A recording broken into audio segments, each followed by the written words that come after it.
이 시간 우리의 마음을 모두어서 하나님 앞에 묵상 기도드림으로 수요 성소 연구 시작하도록 하겠습니다.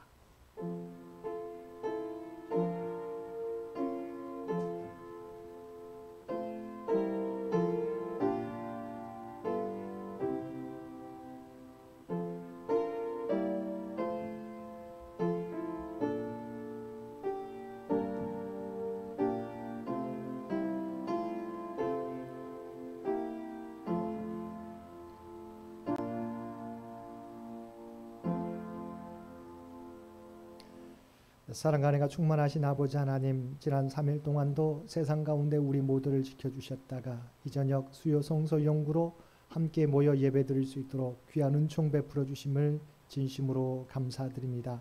아버지 하나님, 바라옵나니 주 앞에 마음을 다하여 예배드리는 심령 가운데 찾아와 주시고 우리의 예배를 기뻐 받아 주옵소서. 또한 예배하는 자들의 삶 가운데 함께 주시어서 날마다 주님의 모습을 닮아가게 도와주시고 이 세상 가운데 구별된 삶을 통하여 하나님의 뜻을 이루어갈 수 있도록 주여 도와주옵소서.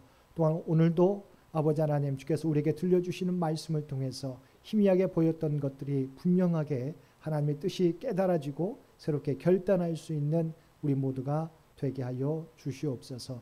또한 마음의 소원들 주께서 아시는 줄 믿습니다. 상처와 걱정이 있습니까? 주님 만져주시옵시고 회복시켜 주옵소서. 주의 소망 가운데 아버지 날마다 승리하며 살아가는 우리 모두가 되게 하여 주옵소서. 이 모든 간구 우리를 구원하여 주신 예수님의 이름으로 간절히 기도드리옵나이다. 아멘. 우리 다 함께 찬송 384장, 통합찬송가 434장입니다.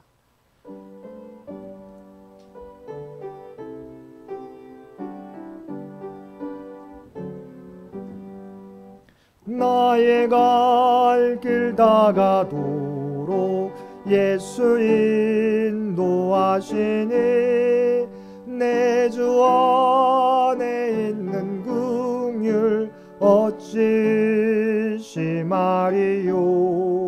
믿음으로 사는 자는 하늘 위로 받겠네. 무슨 일을 만나든지 만사형통하리라.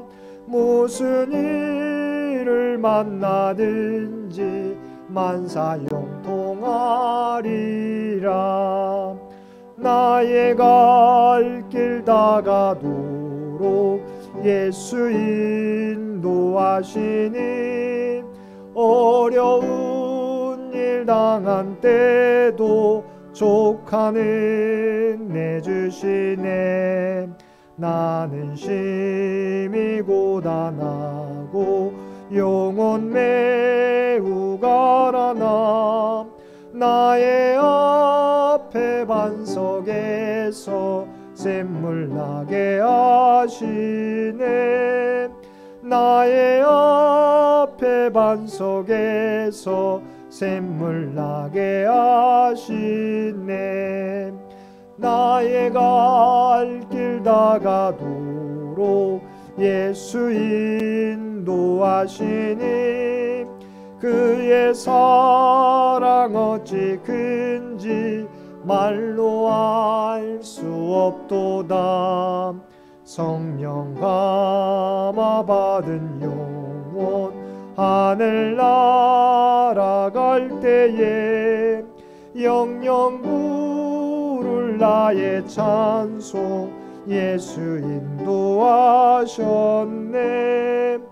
영영 부를 나의 찬송 예수 인도하셨네. 아멘. 이 예배를 위해서 장홍 전사님 기도 인도해 주시겠습니다. 전능하신 창조주 하나님, 오늘 우리가 교회에서 각 가정에서 함께 모여 하나님께 예배하게 하심에 감사를 드립니다. 우리가 드리는 예배가 참된 예배가 되게 하시고 하나님을 아는 지혜를 기르고 하나님께 영광이 되는 예배가 되게 하여 주시옵소서. 우리의 모든 힘과 지혜는 하나님께로부터 나옴을 고백하는 시간들이 되게 하여 주시옵소서. 하나님, 그러나 우리는 하나님께서 우리들에게 가르쳐 주시고 보여주신 삶을 본받지 못하며 살아가고 있는 모습은 아닌지 돌아봅니다. 하나님을 잊으며 살아가고 서로를 사랑하지 못하는 모습은 아닌지요. 이런 우리들의 부족함과 연약함을 불쌍히 여겨주시고 우리가 하나님의 선하심을 닮은 자들의 모습으로 살아가게 도와주시옵소서. 코로나 방역으로 인한 거리두기를 점차 완화하고 일상의 삶으로 돌아갈 준비를 하고 있습니다. 우리들이 잠시 개인의 이기심을 내려놓고 정부와 많은 국민들이 한마음으로 준비하게 하시고 그 과정들이 잘 이루어질 수 있도록 도와주시옵소서. 그리하여 코로나로 인해 고통당하는 사람들이 회복되어지는 일들이 일어나게 하시고 하나님을 향한 예배가 회복되어질 수 있도록 도와주시옵소서. 우리 창현교회를 사랑하시는 하나님, 우리 교회가 하나님의 일꾼으로서의 역할을 신실함으로 해내는 교회가 되게 하시고 지역과 사회에 선한 영향력을 전할 수 있는 교회가 되게 하여 주시옵소서.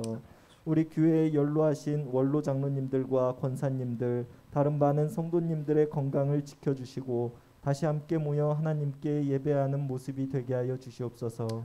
우리가 100주년을 준비하며 나아갈 때에 하나님께서 주시는 지혜를 가지고 모든 일들을 준비하게 하시고 다음 100년을 위한 계획과 준비 속에서 하나님의 역사하심을 경험할 수 있는 시간들이 되게 하여 주시옵소서. 오늘 우리가 목사님을 통해 다윗 왕의 귀환이라는 제목으로 말씀을 듣습니다. 비록 우리와 크게 다르지 않은 한 사람이었던 다윗의 모습이지만 그럼에도 끊임없이 하나님을 갈망하고 하나님 앞에 선하게 살아가고자 했던 다윗의 모습처럼 우리가 하나님을 붙잡으며 살아가게 하시고 목사님께서 전해주시는 말씀이 우리가 가야 할 길과 삶의 지침이 되는 말씀이 되게 하여 주시옵소서. 시작하는 시간입니다. 마치는 시간까지 함께 하실 줄 믿으며 우리를 구원하신 예수님의 이름 받들어 간절히 기도드렸습니다. 아멘.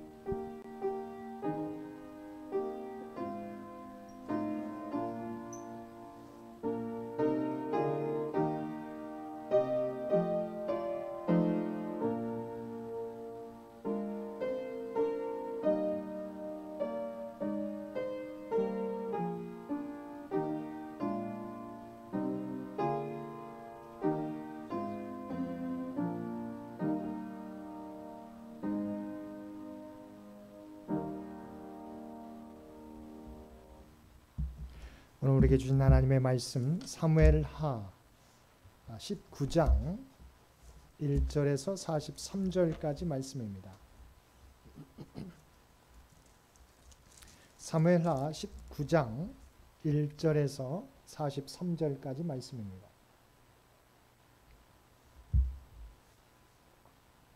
우리 주신 말씀 사무엘하 19장 1절에서 43절까지 한 절씩 교독합니다.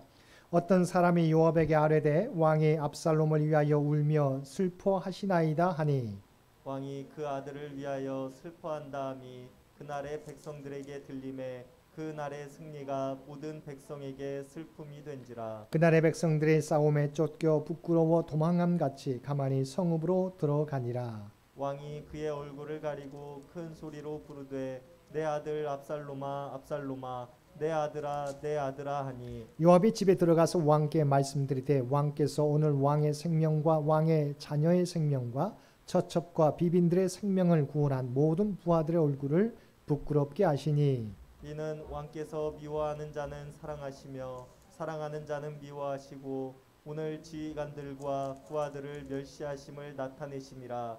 오늘 내가 깨달으니 만일 압살롬이 살고 오늘 우리가 다 죽었다면 왕이 마땅히 여기실 뻔하였나이다. 이제 일어나 나가 왕의 부하들의 마음을 위로하여 말씀하옵소서. 내가 여호와를 두고 맹세하옵나니 왕이 만일 나가지 아니하시면 오늘 밤에 한 사람도 왕과 함께 머물지 아니할지라. 그리하면 그 화가 왕이 젊었을 때부터 지금까지 당하신 모든 화보다 더욱 심하리이다 하니 왕이 일어나 성문에 앉음에 어떤 사람이 모든 백성에게 말하되 왕이 문에 앉아 계신다 하니 모든 백성이 왕 앞으로 나아오니라. 이스라엘은 이미 각기 장막으로 도망하였더라. 이스라엘 모든 지파 백성들이 변론하여 이르되 왕이 우리를 원수의 손에서 구원하여 내셨고 또 우리를 블레셋 사람들의 손에서 구원하셨으나 이제 압살롬을 피하여 그 땅에서 나가셨고 우리가 기름을 부어 우리를 다스리게 한 압살롬은 싸움에서 죽었거늘 이제 너희가 어찌하여 왕을 도로 모셔올 일에 잠잠하고 있느냐 하니라. 다윗 왕이 사돗과 아비아들 두 제사장에게 소식을 전하 이르되 너희는 유다 장로들에게 말하 이르기를 왕의 말씀이 온 이스라엘이 왕을 왕궁으로 도로 모셔오자 하는 말이 왕께 들렸거늘 너희는 어찌하여 왕을 궁으로 모시는 일에 나중이 되느냐. 너희는 내 형제요 내 고륙이거늘 너희는 어찌하여 왕을 도로 모셔오는 일에 나중이 되리요 하셨다 하고 너희는 또 아마사에게 이르기를 너는 내 골육이 아니냐 내가 요압을 이어서 항상 내 앞에서 지휘관이 되지 아니하면 하나님이 내게 벌 위에 벌을 내리시기를 바라노라 하셨다 하라 하여 모든 유다 사람들의 마음을 하나같이 기울게 하매 그들이 왕께 전가를 보내어 이르되 당신께서는 모든 부하들과 더불어 돌아오소서 한지라. 왕이 돌아와 요단의 이름에 유다 족속이 왕을 맞아 요단을 건너가게 하려고 길갈로 오니라. 바울임에 있는 베냐민 사람 게라의 아들 시므이가 급히 유다 사람과 함께 다윗 왕을 맞으러 내려올 때에 베냐민 사람 1000명이 그와 함께하고 사울 집안의 종 시바도 그의 아들 15과 종 20명과 더불어 그와 함께하여 요단강을 밟고 건너 왕 앞으로 나아오니라. 왕의 가족을 건너가게 하며 왕이 좋게 여기는 대로 쓰게 하려 하여 나룻배로 건너가니 왕이 요단을 건너가게 할 때에 게라의 아들 시므이가 왕 앞에 엎드려 왕께 아뢰되 내 주여 원하건대 내게 죄를 돌리지 마옵소서. 내 주 왕께서 예루살렘에서 나오시던 날에 종의 패역한 일을 기억하지 마시오며 왕의 마음에 두지 마옵소서. 왕의 종 내가 범죄한 줄 아옵기에 오늘 요셉의 온 족속 중 내가 먼저 내려와서 내 주 왕을 영접하나이다 하니 수리의 아들 아비새가 대답하여 이르되 시므이가 여호와의 기름 부신 자를 저주하였으니 그로 말미암아 죽어야 마땅하지 아니하니까 하니라. 다윗이 이르되 스루야의 아들들아 내가 너희와 무슨 상관이 있기에 너희가 오늘 나의 원수가 되었느냐. 오늘 어찌하여 이스라엘 가운데서 사람을 죽이겠느냐. 내가 오늘 이스라엘의 왕이 된 것을 내가 알지 못하리요 하고 왕이 시므이에게 이르되 내가 죽지 아니하리라 하고 그에게 맹세하니라. 사울의 손자 무비보셋이 내려와 왕을 맞으니 그는 왕이 떠난 날부터 평안히 돌아오는 날까지 그의 발을 맵시 내지 아니하며 그의 수염을 깎지 아니하며 옷을 빨지 아니하였더라. 예루살렘에서 와서 왕을 맞을 때에 왕이 그에게 물어 이르되 무비보셋이여 내가 어찌하여 나와 함께 가지 아니하였더냐 하니 대답하되 내 주 왕이여 왕의 종인 나는 다리를 절므로 내 나귀의 안장을 지워 그 위에 타고 왕과 함께 가려 하였더니 내 종이 나를 속이고 종인 나를 내 주 왕께 모함하였나이다. 내 주 왕께서는 하나님의 사자와 같으시니 왕의 처분대로 하옵소서. 내 아버지의 온 집이 내 주 왕 앞에서는 다만 죽을 사람이 되지 아니하였나이까. 그러나 종을 왕의 상에서 음식 먹는 자 가운데 두셨사오니 내게 아직 무슨 공의가 있어서 다시 왕께 부르짖을 수 있사오리까 하니라. 왕이 그에게 이르되 내가 어찌하여 또 내 일을 말하느냐. 내가 이르노니 너는 시바와 밭을 나누라 하니 무비보셋이 왕께 아뢰되 내 주 왕께서 평안히 왕궁에 돌아오시게 되었으니 그로 그 전부를 차지하게 하옵소서 하니라. 길랏 사람 바르실레가 왕이 요단을 건너가게 하려고 로글림에서 내려와 함께 요단에 이르니 바르실레는 매우 늙어 나이가 80세라.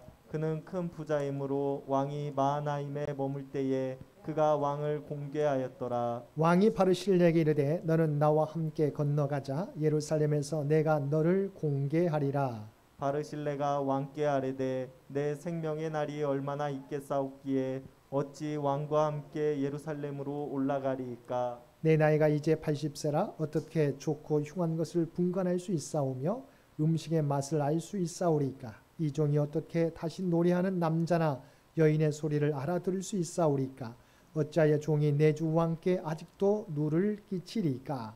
당신의 종은 왕을 모시고 요단을 건너려는 것뿐이거늘 왕께서 어찌하여 이 같은 상으로 내게 갚으려 하시나이까. 청하건대 당신의 종을 돌려보내옵소서. 내가 내 고향 부모의 묘 곁에서 죽으려 하나이다. 그러나 왕의 종 기맘이 여기 있사오니 청하건대 그가 내 주 왕과 함께 건너가게 하시옵고 왕의 처분대로 그에게 베푸소서 하니라. 왕이 대답하되 기맘이 나와 함께 건너가리니 나는 내가 좋아하는 대로 그에게 베풀겠고 또 내가 내게 구하는 것은 다 너를 위하여 시행하리라 하니라. 백성이 다 요단을 건너매 왕도 건너가서 왕이 바르실레에게 입을 맞추고 그에게 복을 비니 그가 자기 곳으로 돌아가니라. 왕이 길갈로 건너오고 기맘도 함께 건너오니 온 유다 백성과 이스라엘 백성의 절반이나 왕과 함께 건너니라. 온 이스라엘 사람이 왕께 나와 왕께 아뢰되 우리 형제 유다 사람들이 어찌 왕을 도둑하여 왕과 왕의 집안과 왕을 따르는 모든 사람을 인도하여 요단을 건너가게 하였나이까 하매 모든 유다 사람이 이스라엘 사람에게 대답하되 왕은 우리의 종친인 까닭이라. 너희가 어찌 이 일에 대하여 분내느냐.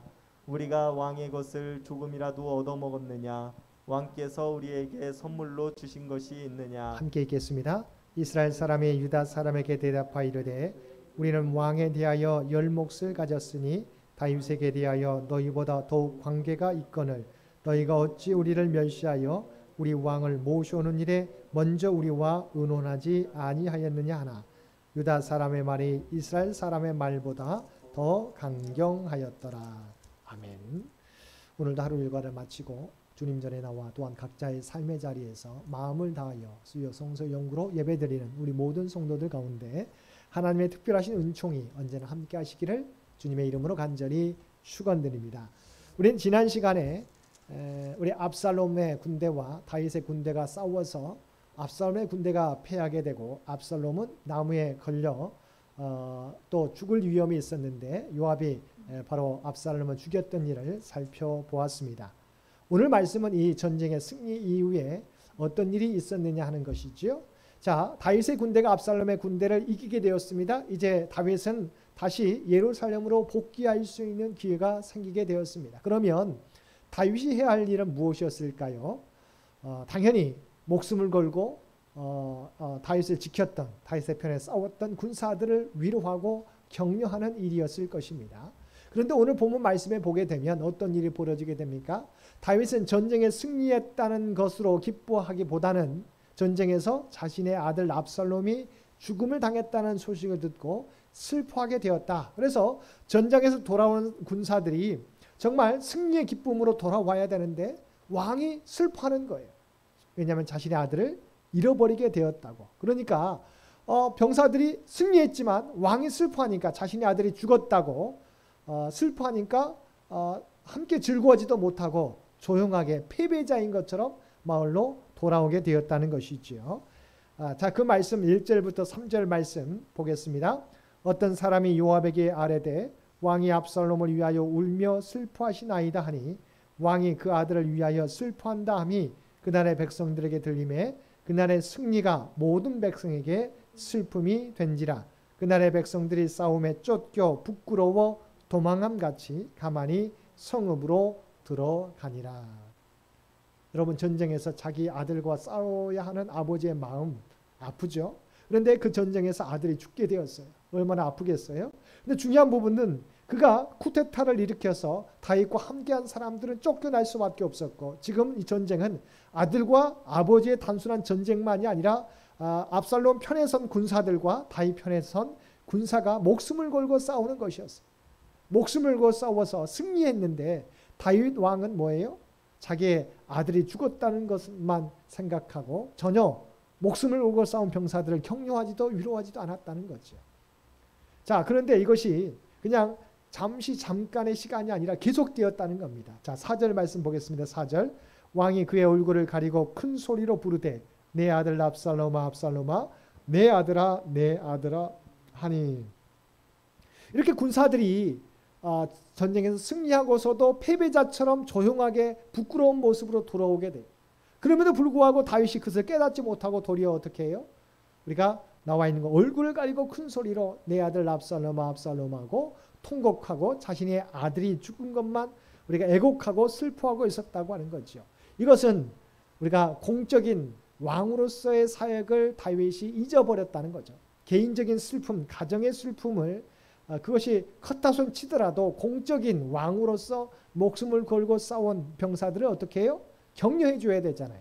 그런데 그들에게는 관심을 접어버리고 자신의 아들이 죽은 것만 가지고 슬퍼하고 있었다는 거죠. 자, 이것을 들었던 요압이 어떻게 합니까? 다윗 왕에게 충고하게 되죠. 당신이 지금 우리가 전쟁에서 승리한 우리 백성들을, 우리 군사들을 부끄럽게 만드는 것입니다. 왜 당신은 미워하는 사람을 사랑하고 도리어 사랑하는 자를 미워합니까? 왜 우리 부하들을 멸시하십니까? 차라리 당신이 우리가 죽고 당신의 아들이 사는 것이 마땅하겠습니다. 당신이 그게 원하는 바였다고 생각합니다라고 이야기하는 거죠. 정확하게 요압이 이것이 잘못되었다는 사실, 왕으로서의 책무를 다윗이 잊어버리고 있다는 사실을 분명히 드러내줘요. 자, 그 말씀 먼저 5절과 6절 말씀 보겠습니다. 요압이 집에 들어가서 왕께 말씀드리되 왕께서 오늘 왕의 생명과 왕의 자녀의 생명과 처첩과 비빈들의 생명을 구원한 모든 부하들의 얼굴을 부끄럽게 하시니 이는 왕께서 미워하는 자는 사랑하시며 사랑하는 자는 미워하시고 오늘 지휘관들과 부하들을 멸시하심을 나타내심이라. 오늘 내가 깨달으니 만일 압살롬이 살고 오늘 우리가 다 죽었다면 왕이 마땅히 여기실 뻔하였나이다. 이것이 잘못됐다는 사실을 요압이 다윗에게 직접 충고해 주었다는 거죠. 때로는 우리가 이와 같이 잘못된 생각을 할 수가 있어요. 그러면 옆에서 우리가 바로 잡을 수 있도록 도와주어야 합니다. 자, 그런데 그 다음 부분은 요압이 선을 넘어버립니다. 분명한 다윗 왕이 잘못한 부분을 충고해 준 건 맞았어요. 그런데 한번 여러분 7절에서 8절 상반절까지 우리 PPT도 있는데 한번 여러분 또 성경을 보시고요. 7절에서 8절 상반절 함께 보겠습니다. 이제 곧 일어나 나가 왕의 부하들의 마음을 위로하여 말씀하옵소서. 내가 여호와를 두고 맹세하옵나니 왕이 만일 나가지 아니하시면 오늘 밤에 한 사람도 왕과 함께 머물지 아니할지라. 그리하면 그 화가 왕이 젊었을 때부터 지금까지 당하신 모든 화보다 더욱 심하리이다 하니 왕이 일어나 성문에 앉음에 어떤 사람이 모든 백성에게 말하되 왕이 문에 앉아 계신다 하니 모든 백성이 왕 앞으로 나오니라. 우리가 방금 살펴봤던 것처럼 요압이 다윗이 잘못한 부분을 지적해 준 건 맞았어요. 올바른 충고였습니다. 그리고 왕으로 하여금 우리가 부하들에게 나가서 그들의 마음을 위로해 달라는 충고는 맞았어요. 근데 그 다음 장면이 뭐였어요? 내가 여호와를 두고 맹세한다. 하나님의 이름을 두고 맹세하는데 뭘 맹세합니까? 왕이 많이 나가지 아니하시면 오늘 밤에 한 사람도 왕과 함께 머물지 아니할지라. 왕이 편했던 모든 군사들이 한 사람도 남지 않게 하겠다. 뭡니까? 또 다른 쿠데타를 우리가 위협하는 거죠. 당신이 이 백성들을 우리가 위로하지 않으면 모든 병사들이 당신을 떠나가게 할 건데 바로 나도 그 편에 설 것입니다라고 위협하는 거죠. 뿐만 아니라 그리하면 그 화가 왕이 젊었을 때부터 지금까지 당하신 모든 화보다 더욱 심하리이다. 우리가 젊었을 때 사울에게 쫓겼잖아요. 그 죽음의 위기, 그것도 우리가 위태로웠잖아요. 또한 지금 자기 아들에게 쿠데타를 당해서 쫓겨났던 그 상황들. 그런데 지금 상황, 당신이 이 병상들을 위로하지 않으면 그때보다 더 심하게 되리라고 위협한다고 하는 거지요. 왜냐하면 요압은 군대가 있잖아요. 근데 자기가 당신이 내 말대로 듣지 않으면 내가 당신이 어떤 때보다 더 이전보다도 더 우리가 위험에 처하게 될 것입니다라고 위협했다는 것. 이것은 선을 넘어버린 겁니다.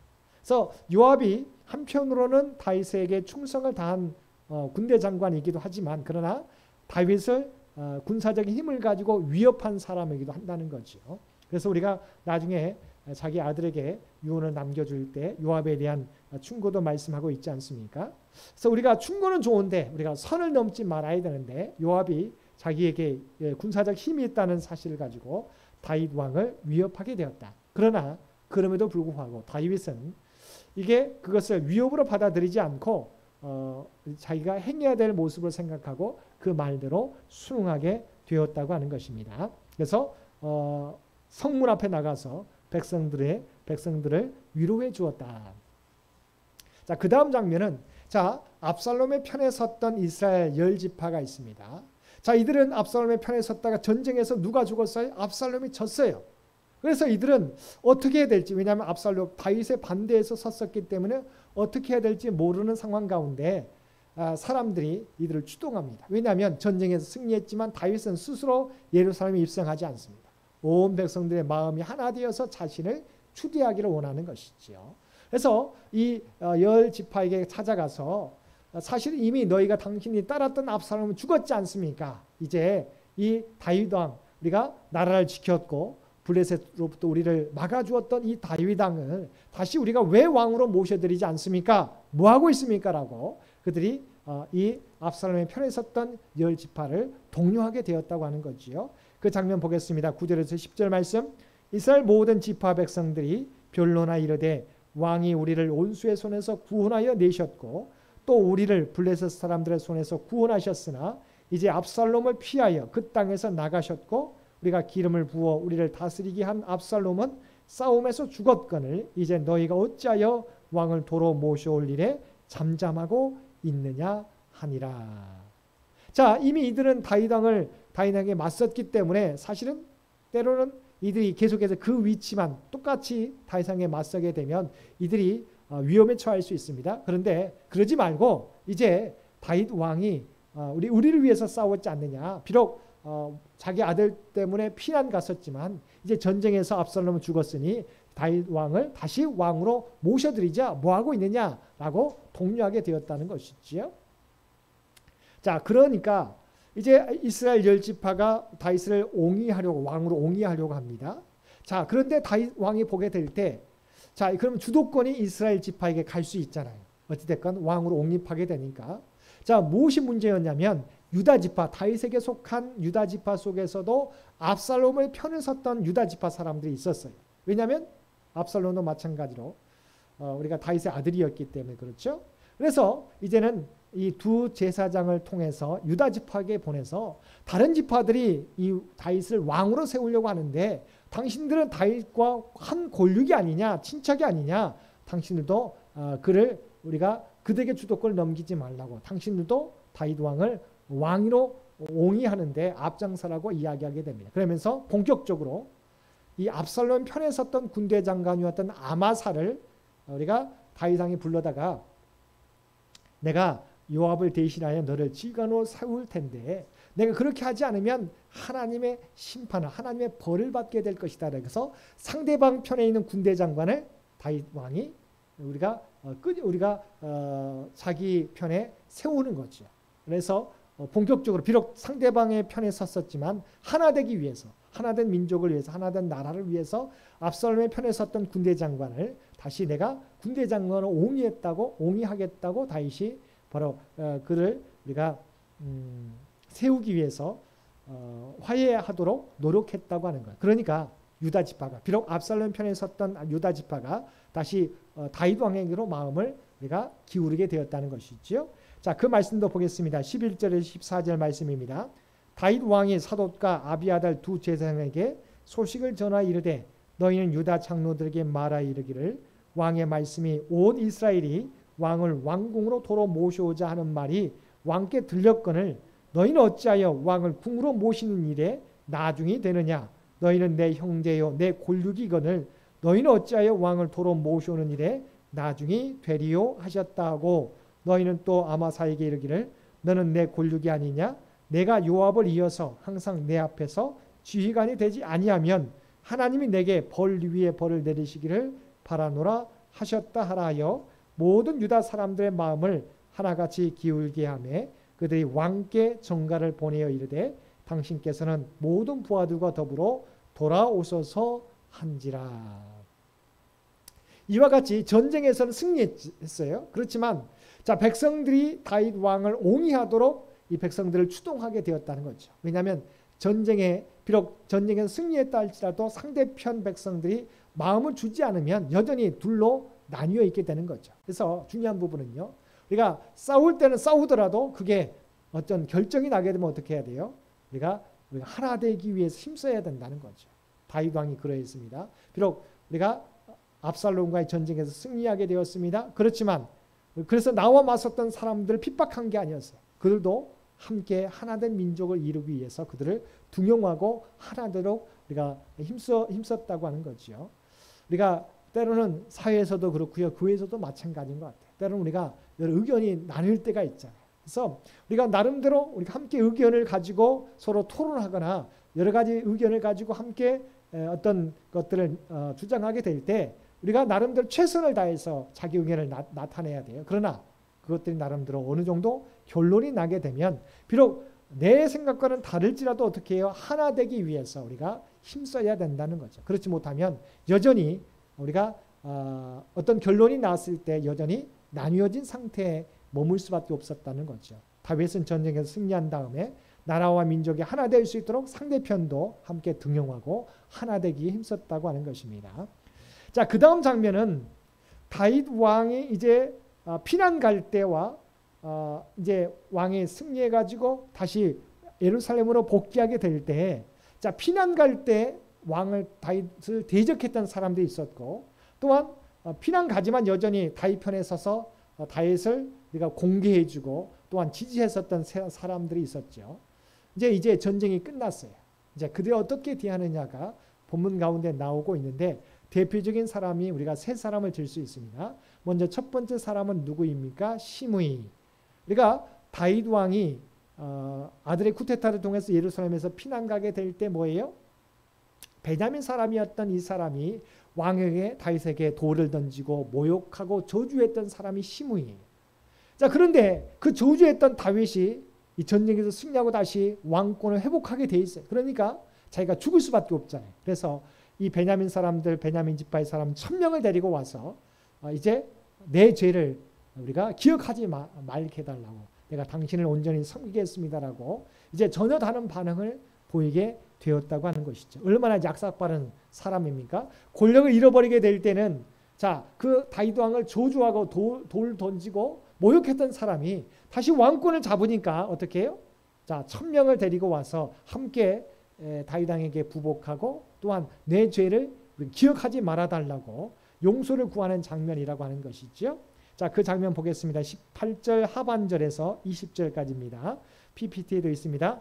왕이 요단을 건너가게 할 때 게라의 아들 시므이가 왕 앞에 엎드려 왕께 아뢰되 내 주여 원하건대 내게 죄를 돌리지 마옵소서. 내 주 왕께서 예루살렘에서 나오시던 날에 종의 패역한 일을 기억하지 마시오며 왕의 마음에 두지 마옵소서. 왕의 종 내가 범죄한 줄 아옵기에 오늘 요셉의 온 족속 중 내가 먼저 내려와서 내 주 왕을 영접하나이다 하니. 그러니까 자기가 가장 먼저 와서 아랜다고 자기의 죄를 용서해달라고 이야기하는 거죠. 자, 그 모습을 본 우리가 다윗의 요압의 동생이었던 아비새가 당신을 저주했던 사람을 온전히 이제는 멸하는 게, 기름 부었던 당신을 저주했던 이 사람은 멸하는 게 좋겠습니다라고 이야기하자 다윗이 그렇게 허락하지 않아요. 도리어 그 말을 했던 아비새를 책망합니다. 그 말씀이 22절에서 23절 말씀입니다. 자, 그 말씀도 보겠습니다. 22절에서 23절 다윗이 이르되 수야의 아들들아 내가 너희와 무슨 상관이 있기에 너희가 오늘 나의 온수가 되느냐? 오늘 어찌하여 이스라엘 가운데에서 사람을 죽이겠느냐? 내가 오늘 이스라엘의 왕이 된 것을 내가 알지 못하리요 하고 왕이 시므이에게 이르되 내가 죽지 아니하리라 하고 그에게 맹세하니라. 그래서 중요한 부분이에요. 자, 시므이는 자, 다윗 왕을 피난 갈 때 저주하고 돌을 던졌던 사람입니다. 그런데 자기의 죄를 이제 기억하지 말고 용서해 달라고 하니까 당연히 아비새가 기름 부었던 당신을 저주했던 이 사람은 마땅히 죽여야 됩니다라고 말하는데 도리어 다윗이 뭐라고요? 자, 너희가 나와 무슨 상관이 있느냐? 너희가 나와 온수가 되겠느냐라고 도리어 이 요압의 동생들에게 그들을 책망하는 거죠. 왜 그랬을까요?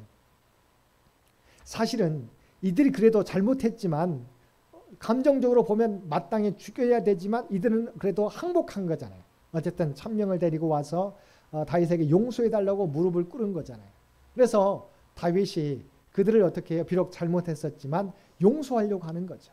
왜냐하면 이들을 용서하지 않고 죽여버리면 상대편에 섰던 많은 군사들이 어떻게 해요?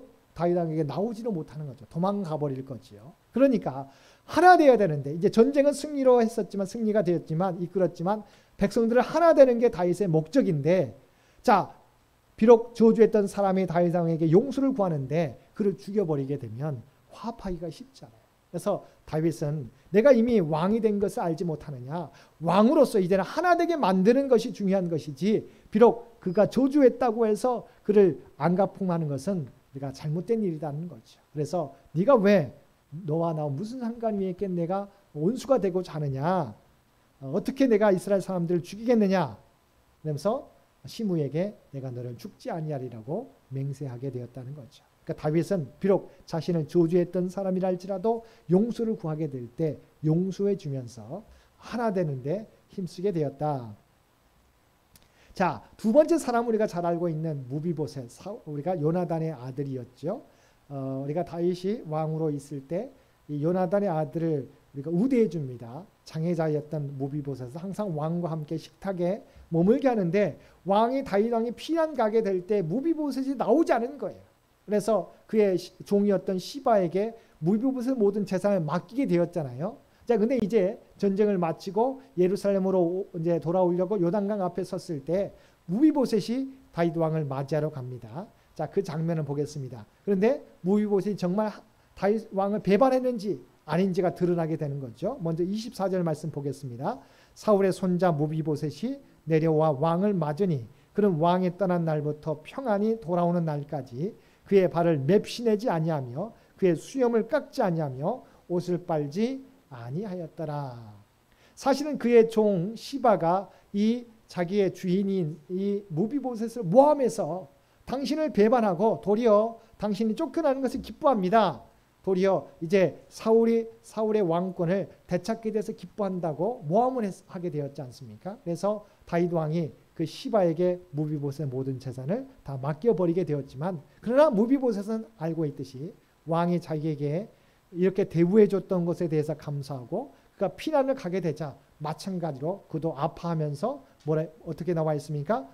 발에 맵시내지 아니하고 수염도 깎지 아니하고 옷도 빨지 않았다. 마찬가지로 자신도 피난 가는 사람의 모습처럼 하고 있었다는 거죠. 그러니까 거짓 때문이 아니었어요. 그러니까 우리가 자기는 잘 살다가 깨끗하게 입고 있다가 왕에게 나서기 위해서 꾸며서 정말 먹지도 않고 하는 것처럼 꾸민 게 아니라 정말 우리가 온전하게 다윗과 같은 마음이 돼서 그를 기다리고 있었다는 거지요. 자, 25절 말씀을 보게 되면 다윗 왕이 묻는 거죠. 왜 너는 내가 피난 갈 때 나와 함께하지 않았느냐? 그랬더니 이 무비보셋이 있었던 일을 그대로 알게 되는데 먼저 질문하는 내용 보겠습니다. 25절 예루살렘에 와서 왕을 맞을 때 왕이 그에게 물어 이르되 무비보셋이여 내가 어찌하여 나와 함께 가지 아니하였더냐. 그러니까 다윗 왕은 무비보셋을 믿기도 하지만 때로는 나오지 않았으니까 직접 피난 갈 때 그러니까 때로는 시바의 말을 들을 수밖에 없었던 것이지요. 그래서 어찌된 일이냐라고 물었어요. 그랬더니 이제 자초지장을 이야기합니다. 무비보셋의 대답이 나오는데 26절에서 28절 말씀. 이 말씀이 참 무비보셋이 겸손함을 보여주고요. 온전히 다윗 왕에게 모든 것을 맡기는 내용이 나오게 됩니다.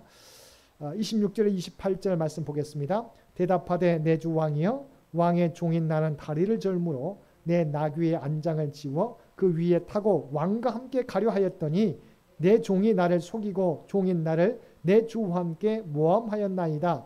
내 주 왕께서는 하나님의 사자와 같으시니 왕의 처분대로 하옵소서. 내 아버지의 온 집이 내 주 왕 앞에서는 다만 죽을 사람이 되지 아니하였나이까. 그러나 종을 왕의 상에서 음식 먹는 자 가운데 두셨사오니 내게 아직 무슨 공의가 있어서 다시 왕께 부르짖을 수 있사오리까 하니라. 사실은 자기가 왕이 떠나가게 될 때 자기도 나귀를 불러다가 나귀에 타서 따라가려고 했었는데 이 시바가 왜냐하면 장애가 있어서 자기가 타지 못하잖아요. 도와줘야 되잖아요. 그런데 사실은 당신은 시바가 말하기를 당신은 장애를 입기 때문에 피난 가야 된 다윗 왕에게 우리가 도움이 아니라 도리어 해가 될 수 있습니다. 그러잖아요. 장애를 입었기 때문에 빨리 가지도 못하고 있기 때문에 도리어 피난 가는 다윗 왕에게 우리가 피해를 갈 수 있으니까 차라리 가지 않는 게 좋겠습니다. 라고 시바가 말합니다. 그러니까 그럴듯하잖아요. 그래서 무비보셋은 남게 되고, 그런데 시바가 다윗 왕에게 뭐라고요? 이 무비보셋이 당신을 배반했습니다. 그리고 더 즐거워합니다. 했더니 다윗이 그 말을 믿고 시바의 잘못된 모함을 믿고 내가 그 무비보셋의 모든 재산을 시바에게 맡겨버리게 되지 않습니까? 그 모든 것이 모함이었음을 정확하게 다윗 왕에게 이야기하게 됩니다. 그런데 중요한 부분은 내가 이렇게 죄를 우리가 모함을 받았으니 나를 회복시켜 주시라고 하는 게 아니었어요. 내가 당신의 은혜를 입었지 않습니까? 제가 어떻게 당신이 어떤 처분을 내리시든지 나는 당신의 처분에 맡기겠습니다라고 온전히 그 모든 것들도 다윗 왕에게 자기의 처분, 인생의 삶의 처분을 맡기게 되었다고 하는 것이지요. 어떻게 보면 이것이 우리가 하나님 앞에 구하는 모습이어야 되지 않는가. 사실은 우리를 구원하기 위해서 자기의 독생자까지 내어주셨잖아요. 근데 우리는 일만 조그만 문제가 생기면 하나님 왜 나에게는 어려움을 주십니까? 라고 하나님 앞에 원망할 때가 있는 거죠. 근데 지금 뭐예요? 무비보셋은 모함으로 다윗 왕에게도 사실은 모함의 그런 모습으로, 모함당한 모습으로 서 있어요. 그렇지만 이 모습 그대로 자기의 모함당한 것을 우리가 회복시켜달라고 원하지 않고 오직 당신의 뜻대로 해달라고 원하는 모습. 이 무비보셋의 모습을 보면서 과연 우리는 하나님 앞에 어떤 모습으로 나가고 있는가. 우리가 구원받은 것도 하나님의 은혜요. 하나님께서 함께 주신 것도 은혜인데 우리는 모든 것이 내 뜻대로 돼야만 감사할 때가 많다는 거죠. 근데 그런 모습들은 우리가 조금 어떤 지양해야 되지 않는가. 정말 하나님께서 우리와 함께 하심을 믿고 하나님의 모든 것이 합력하여 선을 이루신 것을 믿으면 우리가 때로는 하나님이 인도하시는 대로 때로는 이해하지 못하는 모습이 발견되더라도 우리가 참고 인내하는 모습이 필요하다고 하는 것이지요. 그래서 결론은 무엇이었어요? 참기 요약하면 이 시바에게 맡겼던 것을 반은 무비보셋에게 돌리게 되고 시바에게도 반을 차지하게 됩니다. 왜냐하면 어찌됐건 비록 자기의 주인은 우리가 모함했었지만 어려운 때 우리가 피난 갈 때 가장 힘든 때 우리가 시바가 다윗 왕을 또한 어떤 여러 가지 물질을 통해서 도와주었기 때문이지요. 뭐 개인적으로는 아쉬운 면이 있어요. 그래도 이 자기의 주인을 모함했던 사람이지만 다윗 왕은 그래도 필요한 때 자기에게 도움을 주었던 시바를 인정하고 시바의 공을 인정하고 반반씩 나누어서 무비보셋에게 반을 돌려주게 했다고 하는 것이지요. 세 번째 사람은 누구입니까? 우리 바르실레라고 하는 사람입니다. 가장 어려운 때 다윗을 도왔던 바르실레. 이제 다윗이 예루살렘으로 왕권을 되찾아 이제 돌아가게 할 때 바르실레도 요단강 앞에서 다윗을 맞이하게 돼요. 다윗이 뭐라고요? 나랑 함께 가서 이제 예루살렘에서 함께 내가 받은 은혜를 내가 갚을 테니까 나랑 함께 가자고 이야기합니다. 바르실레가 뭐라고요? 저는 나이가 80이어서 제가 이제는 분간도 못합니다. 먹을 것을 먹어도 맛을 모릅니다. 모든 눈을 보는 것들도 잘 보이지 않습니다. 잘 느끼지 못합니다. 저는 고향에서 제 생을 마치겠습니다. 자기의 공을 내세우지 않습니다. 그렇지만 자기 아들 기맘은 왕께서 좀 데려가 주셔서 우리가 잘 지도해 주시길 바랍니다라고 자기 아들을 맡기는 내용이 나옵니다. 자, 그 말씀도 보겠습니다. 31절에서 33절 말씀. 먼저 자기가 왕의 그런 여러 가지 권유를 우리가 거부하는 내용이지요. 자, 그 31절, 33절을 먼저 보겠습니다. 길라 사람 바르실레가 왕이 요단을 건너가게 하려고 로글림에서 내려와 함께 요단에 이르니 바르실레는 매우 늙어 나이가 80세라. 그는 큰 부자이므로 왕이 마하나임에 머물 때 그가 왕을 공개하였더라.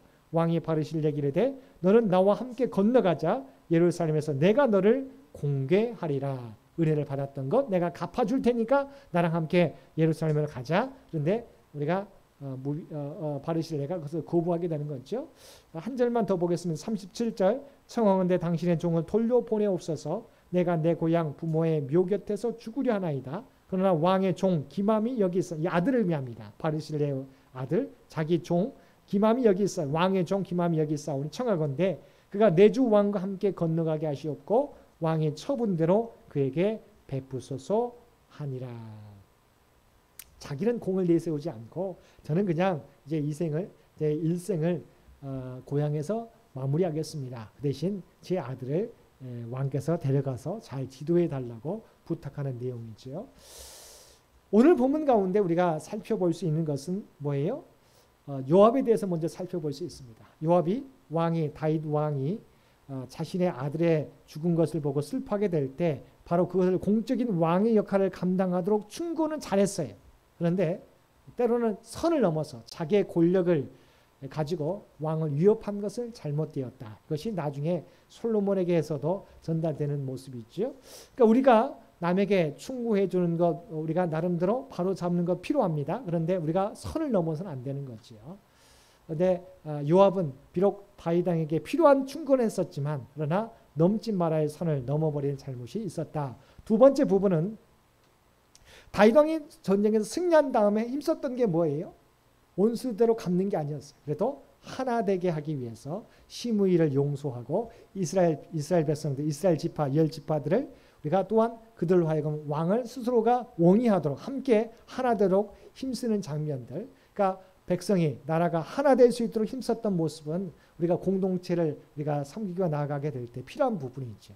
의견이 나눌 수는 있지만 한 방향으로 우리가 결정이 내려지게 되면 우리가 한마음 한뜻으로 그 뜻을 우리가 성취하도록 힘쓰는 것이 너무도 중요하다고 하는 것이죠. 세 번째는 우리가 세 사람을 살펴봤지 않습니까? 시므이, 무비보셋, 바르실레. 비록 물론 모두가 다윗 왕으로부터 서로 인정을 받고 용서함도 받았지만 어떤 모습이에요? 때로는 우리가 진실된 자가 있는가 하면 거짓된 사람이 있는 것을 보게 됩니다. 시므이가 저주했다가 용서함을 받긴 했었지만 그의 삶이 우리가 최후가 좋지 않은 것을 우리가 또한 보게 되지 않습니까? 그러나 무비보셋, 바르실레는 정말 신실하게 하게 됐을 때 비록 어려운 때 진실한 친구를 우리가 발견하게 되지 않습니까? 우리 신앙도 마찬가지인 것 같아요. 잘 나갈 때는 다 신앙이 다 좋아 보여요. 그러나 어려움 만날 때 그 사람의 믿음이 드러나게 돼 있어요. 다윗이 어려울 때 무비보셋, 바르실레는 그 믿음에 함께 그와 아파했고 그를 도와주었던 사람이지 않습니까? 저와 여러분도 마찬가지인 것 같아요. 우리가 잘 나갈 때만 믿음이 좋은 사람이 아니라 우리가 힘들 때에도 우리가 함께 하신 하나님 편에 서서 하나님의 사명을 감당하는 것이 우리의 모습이어야 되지 않는가, 그리스도인의 모습이어야 되지 않는가 생각하게 됩니다.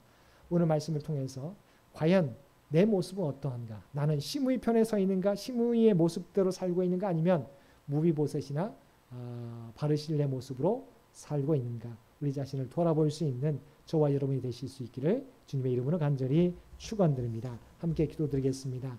사랑과 은혜가 충만하신 아버지 하나님, 오늘 말씀을 통해서 전쟁에 승리했지만 다윗이 온전히 왕의 역할을 하지 못하게 될 때 요압을 통해서 바른 길을 충고받게 되는 것을 보게 됩니다. 아버지 하나님, 우리도 때로는 정말 공적인 사역을 감당하게 될 때 내 감정에 치우치는 우를 범할 수 있는데 아버지 하나님, 그런 우를 범하지 않도록 주여 도와주옵소서. 전쟁에 승리했던 다윗은 나라와 민족이 하나 되기 위해서 자기를 저주했던 사람도 용서하고 자기와 맞섰던 사람들도 아버지 하나 되기 위해서 받아들이고 힘썼던 것을 보게 됩니다. 우리 공동체 하나됨을 위해서 우리 모두도 힘쓰는 우리 모두가 되게 하여 주옵소서. 아버지 하나님, 바라옵기는 우리가 시므이 또한 무비보셋, 바르실레가 있지만 정말 진실되게 대했던 무비보셋과 바르실레 모습이 우리의 모습 되기를 원합니다.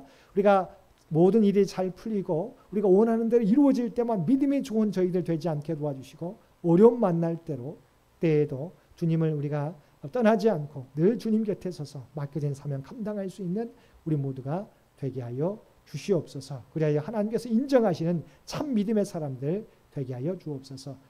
특별히 바라옵기는 우리 창현교회를 기억하여 주시고 우리 100주년을 준비하고 있습니다. 우리에게 지혜와 능력을 허락하여 주셔서 정말 하나님의 영광을 드러내는 우리 창현교회가 되도록 온전히 준비할 수 있는 우리 모두가 되게 하여 주옵소서. 또 우리 창현 가족들 일일이 기억하여 주시고 아버지 그들의 간국 가운데 역사해 주시곤 합니다. 특별히 육신의 연약한 가운데 있는 주의 백성들 아버지 하나님 도와주셔야 되겠나이다. 아버지 하나님, 하나님의 선한 능력을 나타내 보여주시옵시고 저 앞에 구하는 자들마다 놀라운 치유와 회복의 역사가 나타나게 하여 주옵소서. 아버지 그리하여서 더욱더 건강한 몸을 통해서 하나님의 뜻을 이루어가는 주의 일꾼들 모두 되게 되게 하여 주옵소서. 물질적으로 어려움 당하는 주의 백성들 기억하여 주시고 이 어려움도 능히 감당할 수 있는 힘과 지혜를 허락하여 주옵소서. 사랑하는 자녀손들, 고3 수능을 준비하는 우리 고3 수험생들, 취업을 준비하는 사랑하는 자녀들에게 지혜와 총명과 집중력과 인내력과 담대함을 허락하여 주셔서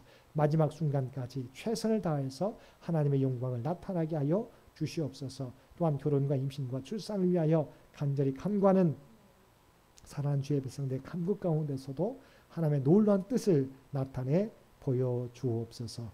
이 모든 간구 우리를 구원하여 주신 예수님의 이름으로 간절히 기도드리옵나이다. 아멘. 몇 가지 광고 말씀드립니다. 우리가 돌아오는 10월 30일에는 우리 종교개혁주일로 지키게 되고요. 돌아오는 주일에는 1357구역 우리가 홀수구역이 참여하게 됩니다. 우리 기억하시고 우리 많은 분들이 참여해 주시기를 부탁을 드립니다. 우리 교회 외벽 우리 페인트 공사가 진행되고 있습니다. 우리 안전하게 진행될 수 있도록 여러분 기도해 주시기를 부탁을 드립니다. 우리 고3 수험생 김기은, 정민수 학생을 위해서 기도해 주시고 또 우리 장기 요양 환우들 꼭 잊지 마시고 우리 계속해서 기도해 주시기를 부탁을 드립니다. 나머지 광고는 주보를 참고해 주시기 바랍니다. 379장 찬송 1절과 3절 부르시겠습니다. 379장 통합찬송가 429장입니다.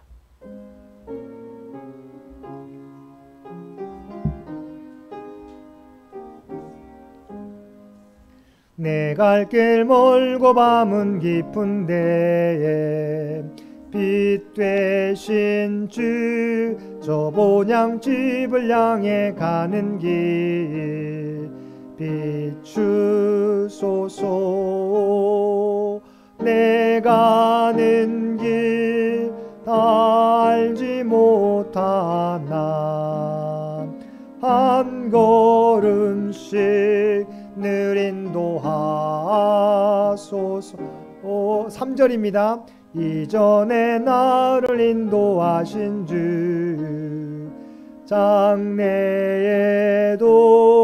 내 앞에 hom상줄령 만날 때도 도우소서.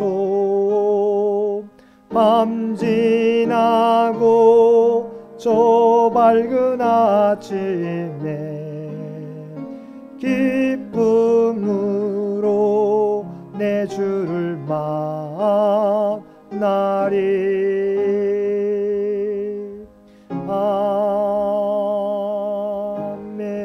아멘.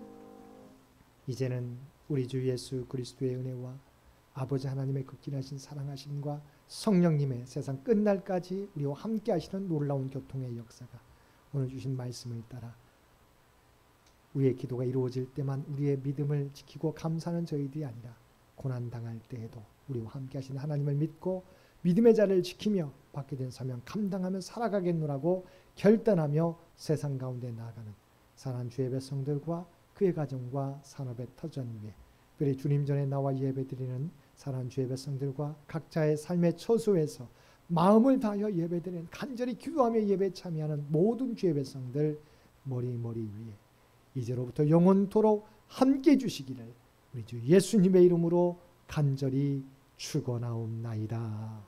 아멘.